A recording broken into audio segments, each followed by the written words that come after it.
माता दी, स्वागत है आपका मेरे इस धार्मिक चैनल माँ ब्रह्मांड कृपा @अनीता धार्मिक ज्ञान पर। आज हम सुनेंगे द्वादशी के दिन सुनी जाने वाली द्वादशी की कहानी और साथ में तुलसी माता की कहानी। द्वादशी के दिन इस कथा को अवश्य रूप से सुनना चाहिए।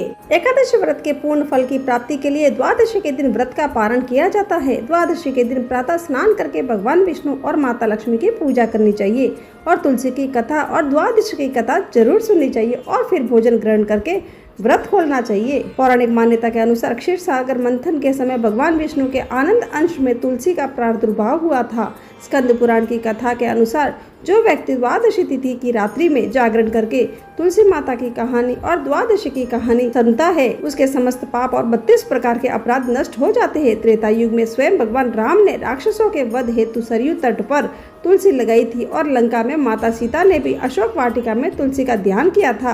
द्वादशी तिथि को तुलसी पूजन और कथा श्रवण से मनुष्य के करोड़ों तीर्थों का फल प्राप्त होता है। तो चलिए शुरू करते हैं आज की द्वादशी की कहानी और तुलसी माता की कहानी। हिंदू पंचांग के अनुसार आषाढ़ माह के शुक्ल पक्ष और कृष्ण पक्ष की द्वादशी को वासुदेव द्वादशी के रूप में मनाया जाता है। वासुदेव द्वादशी के दिन भगवान विष्णु के वासुदेव रूप की भक्ति पूर्वक आराधना की जाती है। ऋषि दुर्वासा ने सत्य तपा से कहा, वधुवंश में वासुदेव नामक एक उत्तम पुरुष हुए थे। उनकी धर्मपत्नी का नाम देवकी था। देवकी एक सुलक्षणा सहधर्मिणी थी तथा निष्ठा पूर्वक अपने पतिव्रत धर्म का पालन करती थी। वे नियमित रूप से अपने पति की सेवा में तत्पर रहती हुई नाना प्रकार के व्रत एवं अनुष्ठान आदि करती थी। श्रद्धा पूर्वक सभी आवश्यक धर्म कर्म करने पर भी उनका कोई पुत्र नहीं था। कालांतर में एक समय वासुदेव जी के भक्त में देवर्षि नारद का पावन पदार्पण हुआ। देवर्षि नारद के दर्शन पाकर वासुदेव जी कृतकृत्य हो गए तथा आदर पूर्वक उन्हें नमन कर उनका स्वागत सत्कार करने लगे। अंतर वासुदेव जी ने विनय पूर्वक देवर्षि नारद की विधिवत पूजा अर्चना कर उन्हें आसन आदि प्रदान किया। तदुपरांत करबद्ध निवेदन करते हुए वासुदेव जी ने देवर्षि नारद से कहा, हे मुनिश्रेष्ठ, नाना प्रकार के अनुष्ठान करने पर भी मेरा कोई पुत्र नहीं हुआ। हे प्रभु, कृपया मुझे पुत्र प्राप्ति हेतु कोई उपाय बताइए। वासुदेव जी के वचन सुनकर देवर्षि नारद बोले कि हे युद्ध श्रेष्ठ, मैं देवताओं से संबंधित एक कार्य वर्णित करता हूँ, ध्यान पूर्वक श्रवण करो। हे अनग, मैं स्वयं प्रत्यक्षदर्शी हूँ। देवी पृथ्वी ने देव सभा में उपस्थित होकर कहा था, हे देवगणों, अब मैं भार वहन करने में अक्षम हो गई हूँ। दुष्ट एवं पापी दुर्जन मुझे पीड़ित कर रहे हैं, अतः आप लोग उनका अंत कर मेरे इस दुख का निवारण करें। इस प्रकार पृथ्वी के करुण निवेदन से समस्त देवताओं ने भगवान नारायण का ध्यान एवं स्मरण किया। देवगणों द्वारा ध्यान करते ही भगवान नारायण उनके समक्ष प्रकट हो गए। करुणा में प्रभु के दर्शन पाकर समस्त देवगण कृतज्ञ होकर बोले कि हे भगवान, आपके दर्शन पाकर हम सभी धन्य हो गए हैं। हे करुणा सागर, पृथ्वी दुर्जनों के अत्याचार से पीड़ित हो रही है तथा पाप का भार ढोने में असमर्थ हो चुकी है। हे प्रभु, देवी पृथ्वी एवं समस्त प्राणियों को इन अधर्मियों के अत्याचार से मुक्त करने की कृपा करे। देवताओं की प्रार्थना सुनकर भगवान श्री हरि बोले कि हे देवगणों, ये पुनीत कार्य करने हेतु मैं निश्चित ही सदैव तत्पर हूँ। मैं मनुष्य रूप धारण कर मृत्यु लोक में अवतरित होऊंगा, किंतु मैं केवल उस स्त्री के गर्भ में वास करूंगा जो अपने पति के साथ आषाढ़ मास के शुक्ल पक्ष में द्वादशी व्रत का अनुष्ठान करेगी। ऐसा कहकर भगवान श्री हरि वहाँ से अंतर्ध्यान हो गए तथा समस्त देवगण हर्षित होते हुए निज लोक में चले गए। तदुपरांत मैं यहाँ उपस्थित हुआ हूँ। मेरे आगमन का विशेष प्रयोजन यही है कि मैं आपको इस प्रकरण के विषय में अवगत कराऊं, क्योंकि मुझे ज्ञात है कि आपकी कोई संतान जीवित नहीं है। ऐसा कहकर देवर्षि नारद ने वसुदेव जी के समक्ष आषाढ़ शुक्ल द्वादशी व्रत का विधान वर्णित किया तथा वहाँ से अंतर्ध्यान हो गए। दुर्वासा जी कहते हैं कि हे मुनि, इस द्वादशी व्रत के पुण्य प्रभाव से ही युद्ध श्रेष्ठ वसुदेव जी को श्री कृष्ण जैसे अलौकिक पुत्र की प्राप्ति हुई, जो स्वयं भगवान श्री हरि का ही अवतार है।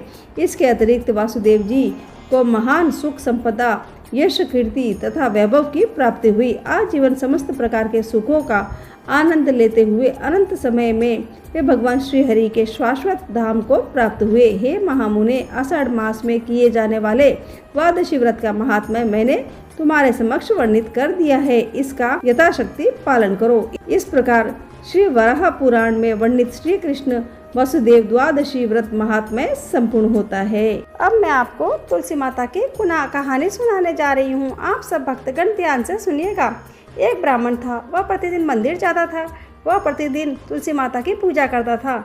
वह तुलसी माता से प्रतिदिन प्रार्थना करता था कि हे तुलसी महारानी, मेरे आनंद करना। तुलसी माता ने सोचा कि यह ब्राह्मण तो बहुत सीधा है और गरीब भी है, प्रतिदिन मेरी पूजा करता है, मैं इसके लिए कुछ न कुछ करना चाहती हूँ। तो तुलसी महारानी एक कन्या का रूप बनाकर बैठ गई और उस ब्राह्मण को बोली कि हे ब्राह्मण, मैं तेरे घर आना चाहती हूँ। ब्राह्मण ने सोचा कि 6 लड़कियाँ तो आगे है और 7वीं ये, मैं इनका पालन पोषण कैसे करूँगा, लड़कियों की शादी कैसे कराऊँगा, मेरे पास तो कुछ भी धन नहीं है। ऐसा वह सोच रहा था और बहुत परेशान रहने लगा। इसको तो खाना भी नहीं पा रहा था। उसकी औरत ने कहा कि क्या बात है, आजकल बहुत दुखी रहने लगे हो। तो इस पर ब्राह्मण बोला कि मैं मंदिर जाता हूँ, वहाँ पर एक छोटी सी सुंदर सी कन्या बैठी है और वह कहती है कि ब्राह्मण, मैं आपके घर आऊँ क्या। उसकी पत्नी बोली, इसमें इतना परेशान क्यों होते हो, आ रही है तो आने दो। ब्राह्मण बोला कि पहले से अपने 6 लड़कियाँ हैं, उनकी भी तो अपने को शादी भी करवानी है। तो इस पर ब्राह्मणी बोली कि अरे ये तो कोई बात नहीं है, अपनी 6 लड़कियों की शादी करवाएंगे, वैसे 7वीं की भी करवा देंगे, अपन 7 लड़कियों की शादी साथ में करवा देंगे। अगले दिन जब वह ब्राह्मण मंदिर गया तो उस छोटी कन्या ने पूछा कि ब्राह्मण, मैं आपके घर आऊँ क्या। ब्राह्मण बोला कि हाँ चल बेटा, तू भी चल। उसको वह घर पर लेकर आ गया। तुलसी माता के कन्या के रूप में ब्राह्मण के घर आने से ब्राह्मण के घर पर बहुत आनंद हो गया। घर में लक्ष्मी की बारिश हो गई। जब वह ब्राह्मण 7 कन्याओं की शादी के लिए वर ढूंढने जाने लगे तो उस छोटी कन्या ने कहा कि मेरे तो शालिग्राम जी से मंदिर में जाकर शालिग्राम जी को बोलना कि बारात लेकर आए और मेरी 6 बहनों की तुम्हारी इच्छा से वर ढूंढ लेना। तुलसी महारानी की मेहरबानी से उसके तो सब जेवर, कपड़ा, खाना सब तैयार हो गया और अच्छी धूमधाम से उन सबकी शादी हो गई। उस ब्राह्मण ने तुलसी माता टूटा जैसे सब पर टूटना। हम भी तुलसी माता जी से यही प्रार्थना करते हैं कि हे तुलसी माता, जैसे आप ब्राह्मण पे टूटमान हुए वैसे ही हम सब पर होना। जैसा आनंद ब्राह्मण के घर में दिया वैसे ही सबके करना। खोटी की करी, अधूरी की पूरी। इस प्रकार मेरी तुलसी माता की कहानी पूरी हुई। एकादशी सनातन धर्म में आचरण किए जाने वाले सबसे महत्वपूर्ण व्रतों में से एक है। लेकिन क्या आप जानते हैं कि एकादशी व्रत के पीछे क्या है, एकादशी व्रत क्यों किया जाता है? चलिए सुनाती हूँ एकादशी देवी की कहानी। मूर नामक एक दैत्य था। रावण और कंस की तरह वह भी बड़ा आतंक मचाता था। स्वर्ग में देवों सहित सभी को पीड़ा देता था। सब लोग उससे रक्षा मांगकर श्रीमन नारायण के शरण में गए। भगवान ने कहा, मैं उसे संभालता हूँ, तुम चिंता मत करो। भगवान मूर के साथ युद्ध करने लगे, लेकिन अपनी सारी शारीरिक शक्ति लगाकर भी भगवान कुछ नहीं कर सके। भगवान को युद्ध के मैदान में पलायन करना ही पड़ा। वे हिमालय की एक गुफा में छिप गए। मूर भी उनका पीछा करते हुए वहां पहुंच गया। भगवान ने ध्यान करना शुरू किया और उनके मन से एक शक्ति उत्पन्न की, उनकी मानसिक शक्ति। इस शक्ति ने बाहर आकर मूर को अपनी तलवार से मार डाला। हम जानते हैं कि शरीर में 10 इंद्रिय है, 5 ज्ञानेंद्रिय है और 5 कर्मेंद्रिय है। 11वीं इंद्रिय है मन। संस्कृत में एकादशी का अर्थ है 11, चूँकि ये देवी उनके मन भगवान की 11वीं इंद्रिय से निकली थी, इसलिए भगवान ने इन्हें एकादशी के नाम से पुकारा। एकादशी माता की उत्पत्ति का दिन उनके नाम से ही जाना जाने लगा। माता एकादशी के अंतिम चरण के दौरान उत्पन्न हुई थी, इसे जयंती कहते हैं, और उन्हें द्वादशी के पहले चरण के दौरान दैत्य को मार डाला था, इसे समर्ति कहते हैं। एकादशी के दिन भगवान ने घोषणा की कि एकादशी के दौरान देवी के इस महान कार्य के कारण पूरे जगत में कोई भी पाप नहीं रहेगा। लेकिन पाप तो पहले से ही है। जब उसने यह सुना, पाप पुरुष आश्रय की तलाश में इधर उधर भागने लगा। एकादशी के दौरान वह कहाँ रहेगा? वह जहाँ भी गया सभी ने उसे आश्रय देने से इनकार कर दिया। अंत में अन्न यानी भोजन एकादशी के दौरान उसे आश्रय देने के लिए सहमत हुआ। यानी कानिच पापानि ब्रह्म हत्यादि कानिच अन्नमाश्रित्य सर्वाणि तिष्ठति हरिवासरे अघस केवलम भुंडते तो भुंडते हरिवासरे। तो एकादशी के दौरान सभी पाप भोजन में आश्रय लेते हैं। जो कोई एकादशी के दौरान भोजन करता है ये पाप उस व्यक्ति में प्रवेश करेंगे और रोग, समस्या, हानि, परेशानी इत्यादि बन जाएंगे। एकादशी देवी को विष्णु कन्या भी कहा जाता है क्योंकि वह भगवान की मानस पुत्री हैं। उनकी मूर्ति पूरी जगन्नाथ मंदिर और द्वारका धाम में है। भगवान के धर्म की रक्षा के लिए जितने भी अवतार हैं वे सभी एकादशी के दिन ही हुए हैं, इसलिए ये इतना पवित्र दिन है। अब मैं आपको राजा धर्मकीर्ति की एक कथा सुनाती हूँ। गालव मुनि का भद्रशील नाम का एक पुत्र था। भद्रशील ने छोटी उम्र से ही एकादशी व्रत का पालन करना शुरू कर दिया। मुनि ने उन्हें ऐसा करने के लिए कभी नहीं कहा था। एक बार मुनि ने भद्रशील से पूछा कि उन्हें इस व्रत को करने के लिए किसने कहा है। भद्रशील ने कहा कि मैं कई जन्मों से एकादशी व्रत करता आ रहा हूँ। आमतौर पर किसी को भी पिछला जन्म याद नहीं रहता।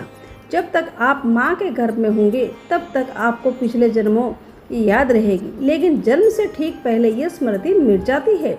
लेकिन भद्रशील को अपने पिछले जन्म की याद उस समय भी थी। ये एकादशी व्रत की शक्ति थी जिसका वे पालन करते थे। वे एक पूर्व जन्म में धर्मकीर्ति नामक राजा थे। धर्मकीर्ति बहुत क्रूर था, उसे कोई पसंद नहीं करता था। ऐसा कोई पाप नहीं था जो उसने नहीं किया। एक बार वह अपने सैनिकों के साथ शिकार पर गया। उसने एक हिरण को देखा और अपने सैनिकों को उस हिरण को चारों ओर से घेरने के लिए कहा। राजा ने कहा कि जो भी हिरण को भागने देगा उसका पूरा परिवार मार डाला जाएगा। हिरण ने यह भी सुना तो सोचा, बेचारे सैनिक, मैं उनमें से किसी को भी कुछ होने नहीं दूंगा। हिरण राजा के पास से निकल भागा। राजा ने हिरण का पीछा किया। सूर्यास्त होते राजा एक घने जंगल के अंदर फंस गया। हिरण कहीं दिखाई नहीं दे रहा था। राजा ने एक पेड़ के नीचे रात बिताई। उसने दिन भर में कुछ भी नहीं खाया था। उसे चारों ओर खतरनाक जानवरों ने गुर्राने की आवाज़ सुनाई दे रही थी। वह सो नहीं सका। राजा ने डर से ही श्री हरि परमात्मा से प्रार्थना करना शुरू कर दिया। फिर सुबह होते ही उसकी मृत्यु हो गई। यमदूत आए और उसे यमराज के पास ले गए। यमराज ने पूछा कि तुम लोग इन्हें यहाँ क्यों लाए हो? इनका स्थान तो वैकुंठ में भगवान महाविष्णु के बगल में है। लेकिन राजन, ये तो महापापी है। नहीं, वह सब पाप चला गया है। ये अब पवित्र है। जिस दिन उनकी मृत्यु हुई वह एकादशी थी। उन्होंने दिन भर उपवास किया और रात में जागते हुए भी श्री हरि का स्मरण किया। उनके सारे पाप दूर हो गए, वे पवित्र हो गए हैं। यमराज ने स्वयं एक स्वर्ण रथ बुलवाया और राजा को वैकुंठ भेज दिया। जब लोगों को इस बारे में पृथ्वी पर पता चला तो वे सभी एकादशी का पालन करने के लिए और अधिक उत्साहित हो गए। अब मैं एक आपको कहानी सुनाती हूँ, आप ध्यान से सुनिएगा। एक आलसी लेकिन भोला भाला युवक था। आनंद नाम था उसका। दिन भर कोई काम तो नहीं करता था, बस खाता ही रहता और सोता ही रहता। घर वालों ने कहा, चले जाओ, निकलो घर से, कोई काम धाम तो करते नहीं, बस पड़े रहते हो। वह घर से निकलकर यूं ही भटकते हुए एक आश्रम पहुंचा। वहां उसने देखा कि एक गुरुजी है। उनके शिष्य कोई काम नहीं करते, बस मंदिर में पूजा ही करते। उसने मन में सोचा, यह बढ़िया है, कोई काम धाम तो है नहीं, बस पूजा ही तो करनी है। गुरुजी के पास जाकर पूछा, क्या मैं यहाँ रह सकता हूँ? गुरुजी बोले कि हाँ, क्यों नहीं रह सकते, लेकिन मैं कोई काम नहीं कर सकता। तो गुरुजी ने कहा, कोई काम नहीं करना, बस पूजा ही तो करनी है। आनंद ने कहा, ठीक है, वह तो मैं आराम से कर लूँगा। अब आनंद महाराज आश्रम में रहने लगे। ना कोई काम ना कोई धाम, बस सारा दिन खाते रहो और प्रभु भक्ति में भजन गाते रहो। महीना भर हो गया। फिर एक दिन एकादशी आई। उसने रसोई में जाकर देखा, खाने की कोई तैयारी नहीं थी। उसने गुरुजी से पूछा कि आज खाना नहीं बनेगा क्या? गुरुजी ने कहा, नहीं, आज तो एकादशी है, तुम्हारा भी उपवास है।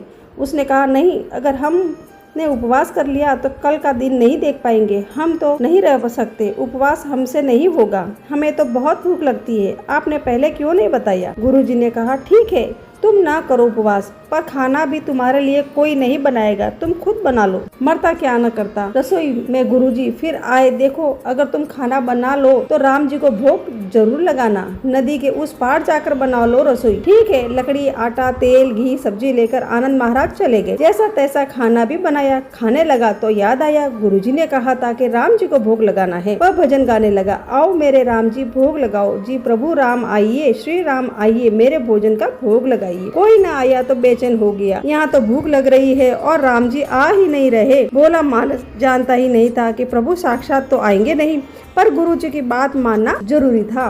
फिर उसने कहा, देखो प्रभु राम जी, मैं समझ गया कि आप क्यों नहीं आ रहे। मैंने रूखा सूखा बनाया है ना, आपको तो तरमाल खाने की आदत है, इसलिए नहीं आ रहे हो। तो सुनो प्रभु, आज वहाँ भी कुछ नहीं बना है, सबकी एकादशी है, खाना हो तो भोग लगा लो और खा लो। श्री राम अपने भक्त की सरलता पर बड़े मुस्कुराए और माता सीता के साथ प्रकट हो गए।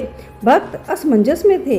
गुरुजी ने तो कहा था कि राम जी आएंगे, पर यहाँ तो माता सीता भी आई है और मैंने तो भोजन बस 2 लोगों का बनाया था। चलो कोई बात नहीं, आज इन्हें ही खिला देते हैं।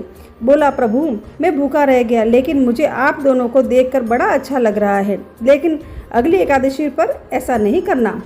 पहले बता देना कि कितने जन आ रहे हो, और हाँ, थोड़ा जल्दी आना। राम जी उसकी बात पर बड़े मुस्कुराए और प्रसाद ग्रहण कर चले गए। अगली एकादशी तक वह यह भोला मानस सब भूल गया। उसे लगा कि प्रभु ऐसे ही आते होंगे और प्रसाद ग्रहण करके जाते होंगे। फिर एकादशी आई। गुरुजी से कहा कि मैं चला अपना खाना बनाने, पर गुरुजी थोड़ा ज़्यादा अनाज लगेगा, वहाँ 2 लोग आते हैं। गुरुजी मुस्कुराए, भूख के मारे बावला है, ठीक है ले जा और अनाज ले जा। अब की बार उसने 3 लोगों का खाना बनाया। फिर गुहार लगाई, प्रभु राम आइए, सीता राम आइए, मेरे भोजन का भोग लगाइए। प्रभु की महिमा भी निराली है, भक्त के साथ कौतुक करने में उन्हें भी बड़ा मजा आता है। इस बार वे अपने भाई लक्ष्मण, भरत, शत्रुघ्न और हनुमान जी को लेकर आ गए। भक्त को चक्कर आ गए, यह क्या हुआ, 1 का भोजन बनाया तो 2 लोग आए, और आज 2 का भोजन बनाया तो पूरा खानदान आ गया। लगता है आज भी मैं भूखा रहना पड़ेगा। सबको भोजन लगाया और बैठे बैठे देखता रहा। अनजाने में उसकी भी एकादशी हो गई। फिर अगली एकादशी आने से पहले गुरुजी से कहा, गुरुजी ये आपके प्रभु राम जी अकेले क्यों नहीं आते, हर बार कितने सारे लोग ले आते हैं, इस बार अनाज ज़्यादा देना। गुरुजी को लगा कहीं ये अनाज बेचता तो नहीं, देखना पड़ेगा जाकर। भंडारे में कहा, इसे जितना अनाज चाहिए दे दो, और छुपकर उसे देखने चल पड़े। इस बार आनंद ने सोचा, खाना पहले नहीं बनाऊंगा, पता नहीं कितने लोग आ जाए, पहले बुला लेता हूँ फिर बनाता हूँ। फिर टेर लगाई, प्रभु राम आइए, श्री राम आइए, मेरे भोजन का भोग लगाइए। सारा राम दरबार मौजूद। इस बार तो हनुमान जी भी साथ आए, लेकिन यह क्या प्रसाद तो तैयार भी नहीं। भक्त ठहरा भोला भाला, प्रभु इस बार मैंने खाना नहीं बनाया। प्रभु ने पूछा, क्यों? बोला, मुझे मिलेगा तो नहीं, फिर क्या फायदा बनाने का, आप ही बना लो और खुद ही खा लो। राम जी मुस्कुराए, सीता भी गदगद हो गई उसके मासूम जवाब से।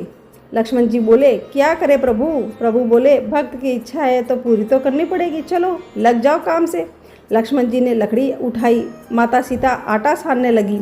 भक्त एक तरफ बैठकर देखता रहा। माता सीता रसोई बना रही थी तो कई ऋषि मुनि यक्ष गंधर्व प्रसाद लेने आने लगे। इधर गुरुजी ने देखा खाना तो बना नहीं, भक्त एक कोने में बैठा है। पूछा, बेटा क्या बात है, खाना क्यों नहीं बनाया? बोला, अच्छा किया गुरुजी आप भी आ गए, देखिए कितने लोग आते हैं प्रभु के साथ। गुरुजी बोले, मुझे तो कुछ नहीं दिख रहा तुम्हारे और अनाज के सिवाय। भक्त ने माथा पकड़ लिया, एक तो इतनी मेहनत करवाते हैं प्रभु, भूखा भी रखते हैं और उस पर से गुरुजी को भी दिखते नहीं, और ये कौन सी मुसीबत है।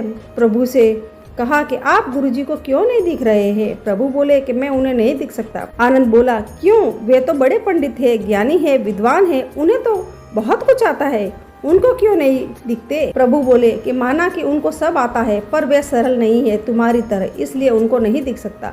आनंद ने गुरुजी से कहा कि गुरुजी प्रभु कह रहे हैं आप सरल नहीं है, इसलिए आपको नहीं दिखेंगे। गुरुजी रोने लगे, वाकई मैंने सब कुछ पाया पर सरलता नहीं पा सका तुम्हारी तरह, और प्रभु तो मन की सरलता से ही मिलते हैं। प्रभु प्रकट हो गए और गुरुजी को भी दर्शन दिए। इस तरह एक भक्त के कहने पर प्रभु ने रसोई भी बनाई और सबको दर्शन भी दिए। इस प्रकार मेरी ये कहानी पूरी होती है। कैसी लगी मेरी ये कहानी आप सबको कमेंट में जरूर बताइए। इस प्रकार मेरी ये कहानियाँ पूरी होती है। इन कहानियों को सुनने से आपको बहुत ही पुण्य मिलेगा। ये कहानियाँ आप अपने दोस्तों के साथ जरूर साझा करें। जय माता दी, जय श्री कृष्णा।